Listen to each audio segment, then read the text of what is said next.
Actually, what is that's a good. I'm glad someone said sill. What is the difference between a dike and a sill? Because people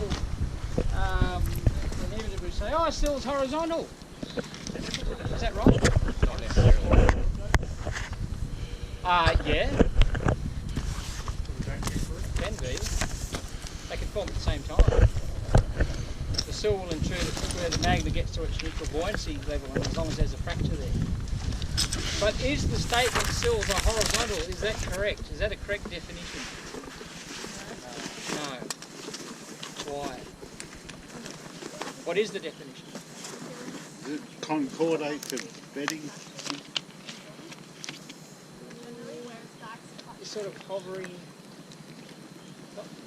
What are the predisposed fractures? Well, both dikes and sills will go into predisposed fractures and weaknesses in the rock. More specifically, what is a sill parallel to? Bedding.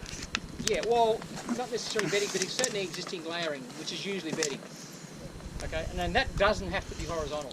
Okay, so don't fall into the mistake of saying a sill's horizontal. A sill's concordant. I heard someone say concordant before, where a dike is discordant, and dikes aren't, I mean, this one's vertical, it's pretty close, but again, dikes don't have to be vertical either. In fact, you'll see a great example of that on Thursday.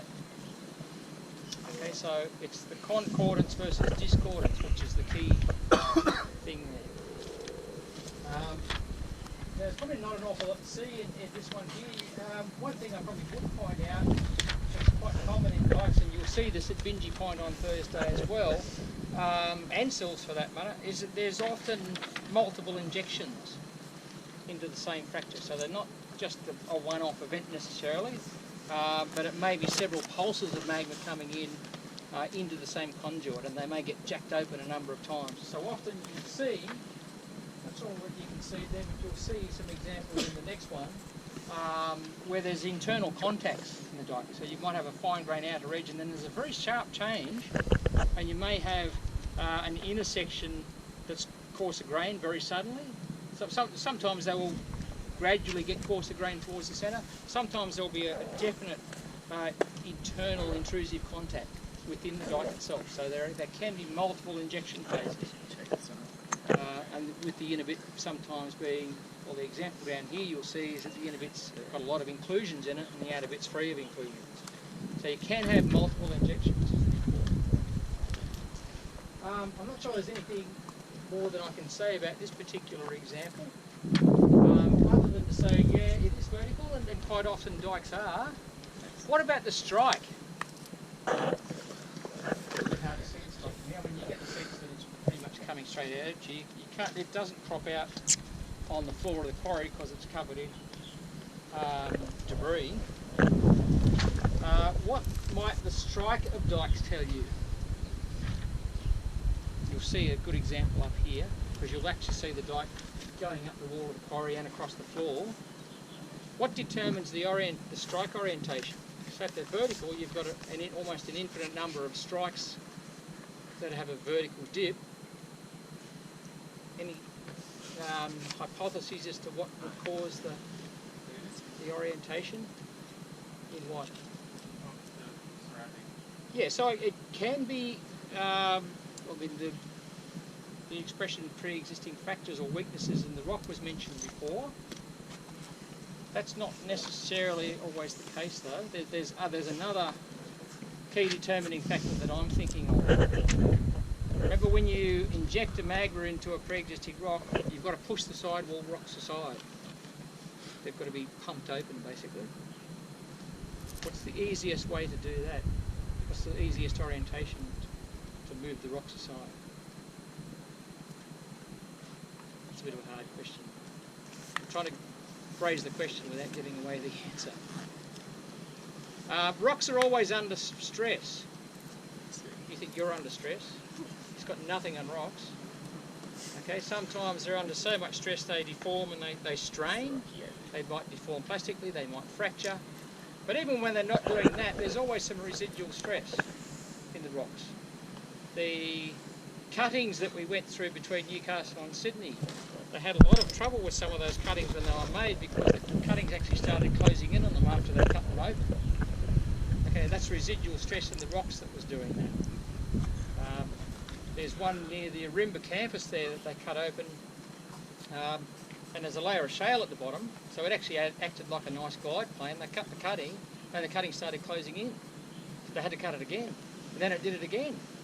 So my point there is that there's residual stresses in the rocks. David would have talked to you about Sigma 1, 2 and 3, the principal stress fields last year, where Sigma 1 is the compressive stress direction and Sigma 3 is the extensional direction. Out of those two...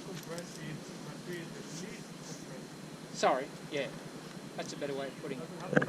It doesn't have to be extension, it's the least compressive. So if you're going to allow a dike to intrude, which orientation do you think it would be relative to an existing stress field? Yeah, so it'll be perpendicular to that because you need to push the rocks away. So it's easiest to do that if Sigma 3 is there. Okay, and Sigma 1 would be typically parallel to the orientation of the dike. So they can tell you something about the stress field that was around at the time the dike intruded. Now, you're not actually asked any of this as a question, I don't think. I'm just giving you some additional information to think about. They are useful things. Yeah, they will form in pre-existing weaknesses, but the stress field at the time the magma intruded will also be a determining factor. You're not going to intrude a dike and dilate a rock that way if Sigma 1's there. It's not going to want to do it. It'll want to do it where Sigma 3 is, the dilation. You want to add anything to that? Well, we're going to see in structure later on this year that it's very important to keep in mind that we have elements of structural geology that have planar features, direction of the dike, and then you have perpendicular direction, direction of stress that is orthogonal or perpendicular to the direction of the dike. This will come over and over and over. Okay, so just keep in mind that the dike is a planar feature. It opens in a certain direction. There is a direction of space that is perpendicular to the surface of the dike.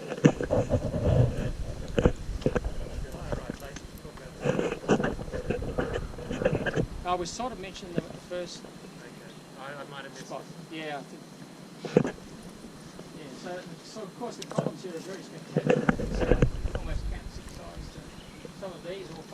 You'll see them in the floor of the quarry over here as well. So you'll see them in a section perpendicular to the joint. So have a look at those as well. We'll take a bit of order over here. There's actually a whole series of dikes that go right up to that far wall up there. There was an original question in here about cross-cutting dikes, but I've never found any cross-cutting dikes in this quarry. But we will see a spectacular example of dike with lots of inclusions in it just up here. While I've got your attention, I will get you to cast your eye on the far side of the quarry there, and the latite columns don't go quite to the top of the wall of the quarry there. What do you think that might be?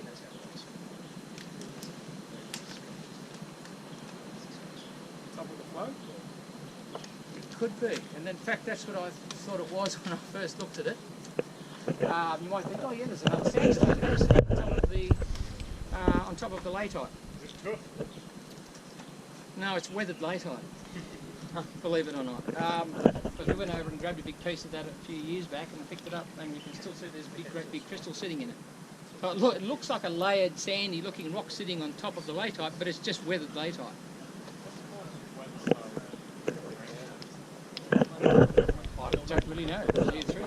That's probably a fairly ancient surface, I suspect, although it would have been, obviously that would have been covered up with coal measures. But it's just weathered down to a particular. You can see it's a little bit wandery. It's not exactly planar, but it's a weathering feature. So again, it shows you how easily you can be tricked. Because when I first looked at it, oh, it's top of the float, but it isn't. So you've always got to go and look at the detail. It shows you that you need to do both. You need to look from a distance to see some aspect of the landscape, and then you need to go there. And then you need to get on your knees and look at the minerals. Yeah. And then you go, shit, there goes that hypothesis. Okay, let's have a look at this.